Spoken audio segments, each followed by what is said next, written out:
The dust is finally starting to settle on the NBA draft having just gone down, and even though this year the two rounds were split up into separate days, we still had plenty to discuss from both nights. And that means we've got a pretty good idea of who came out of the event with a nice boost and who squandered their opportunity a bit. This brings us to today's video, where we will be going through who I believe were the three biggest winners and the three biggest losers of the event based on how they used their selections, the fit of the players that they're bringing in, the value they got from their positions, and if they missed on an opportunity for themselves. A lot of factors can go into a good or bad draft night, and we'll break it all down right here. Before we start though, it turns out a good amount of you watching right now aren't even subscribed to the channel, so please, if you enjoy the content, consider hitting the subscribe button, as not only does it help out a ton, but I'd also very much appreciate it. Now with that being said, let's begin. Starting with the first big winner of the night, we have the Minnesota Timberwolves. The Timberwolves are coming off of an incredibly successful campaign this year, making it to the conference finals for the first time since 2004, and they came into draft night with a goal to do what they needed to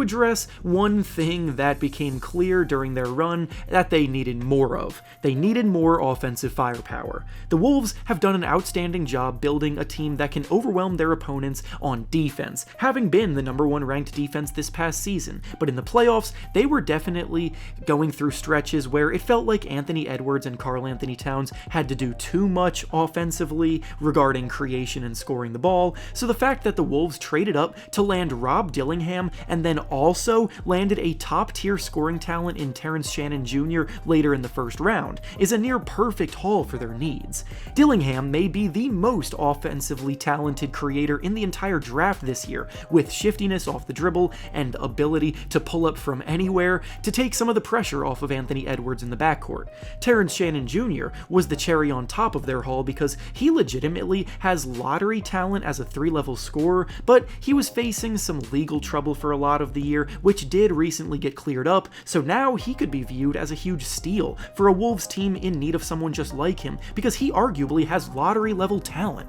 Now over to the first loser of draft night, we have the Milwaukee Bucks. The Bucks are in a time crunch right now to make the most of their ability to compete with their current aging core, and in a situation like that, you would think they would target a player in the draft that can come in with an established skill set that can contribute immediately, but instead, the Bucks went in the exact opposite direction. They had the 23rd pick in the first round, so it's not like they were expecting to land a star in the making, but they chose AJ Johnson, who very well may have a lot of untapped potential to dive into, but right now, he is a long way away from contributing to winning on an NBA team. Johnson was playing in Australia's NBL this year, and sure, there were times where he flashed potential as a slasher and an athletic finisher, but he averaged just 2.9 points per game and shot a pretty putrid 35% from the field and 27% from 3 this season, so it's hard to see him helping a championship contender in the near future. Giannis Antetokounmpo is not patient when it comes to winning,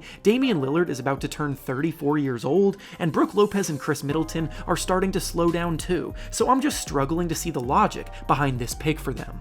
Now back over to our next winner from draft night, we have the Los Angeles Lakers. The Lakers' plans are very much up in the air at the moment as they await LeBron James' decision on whether or not he will be staying or going in free agency, but in order to lure him back, they've got to start making win-now moves, and in the draft tonight, they may have stumbled into the most league-ready win-now talent with obvious lottery quality in Dalton Knecht, and they landed him at pick number 17, which is an absolute steal. I pegged him as easily top 10 talent this year because he is a lights-out shooter inside and out with NBA-ready size and strength for a guard. At Tennessee this season, he averaged 22 points per game, knocking down 40% of his threes on high volume, and in the Elite 8 of March Madness this year, he had one of his best games of the year, dropping 37 points, and despite losing that game, he showed off his competitive drive and how he thrives in the biggest moments. To be a successful Laker, that is a trait you absolutely need to survive, and in general, the Lakers need more shot creators in their rotation to take pressure off of LeBron James and Anthony Davis, so to get an NBA-ready guy that comes with just that was probably the best case scenario for who they could have drafted at 17. Now back over to the next loser of the night, we have the Memphis Grizzlies. Again, I know this is going to be a divisive pick down in the comments, but after exploring all of their options, I just can't pretend to be a fan of what they ended up with drafting at 9th overall. The Grizzlies were trying hard to trade the pick according to reports, but no trade came together in time, so they ended up using the pick to draft Zach Edey, who was an obviously dominant college talent whose size brutalized everyone in his path for most of his time at Purdue, but the NBA game is just way too different to seamlessly translate that kind of production to the next level, and there are clear warning signs that make me hesitant. In college, teams are not built to stop a monster 7'4" post player, but in the NBA, the defenders are bigger and stronger, and more importantly, they're way quicker on top of it, which is something that Edey struggles with as he's a bit slow-footed. He's not the quickest, he's a back-to-the-basket, post-scoring big man that can't shoot or space the floor, and the role that guys like that end up having in the NBA comes as a backup more often than not. Using a top 10 pick in the draft to select a likely backup center is just never worth it from my point of view, and for that, they land on the losers list. Now back over to the final of the 3 big winners we'll be discussing today, we have the Utah Jazz. The Jazz made 2 selections in the first round, and I have to admit I think they knocked it out of the park with both. Starting with the 10th pick, they had quite a few options, but went with Cody Williams, who is the younger brother of Thunder breakout star Jalen Williams, and while it may not be realistic to expect Cody to have the same career trajectory as his brother, there are definitely some shared characteristics between the two, and Cody may even be better than his brother in some ways. Jalen is definitely the better overall creator with the ball in his hands and better overall talent, but Cody is also projecting to be a very strong and versatile defender with a good motor, and offensively, Cody knocked down 42% of his threes in college, showing he can come in and space the floor while he continues to develop in other areas. Then, their next pick they made was at number 29, and with it, the Jazz landed Isaiah Collier from USC, who entered the season as a big-time prospect who was viewed as lottery caliber, but in college this year, he struggled a bit with turnovers, and his jumper wasn't always on, but overall, I still think Collier's bully ball, aggressive style of play, getting to the rim,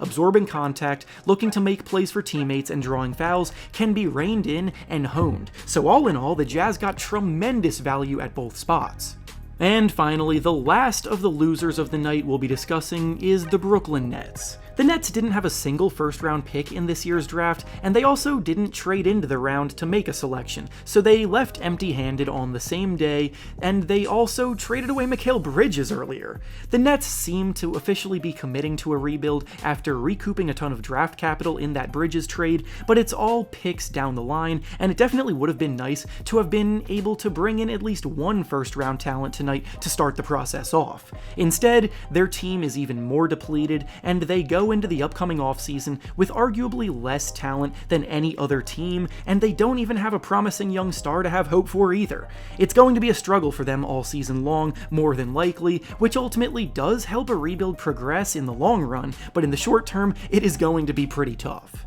And with that being said, that's all I have for you today. Make sure to like the video, subscribe to the channel, and comment down below who you thought were the biggest winners and losers of the draft this year. Thanks for watching, and I'll see you all next time.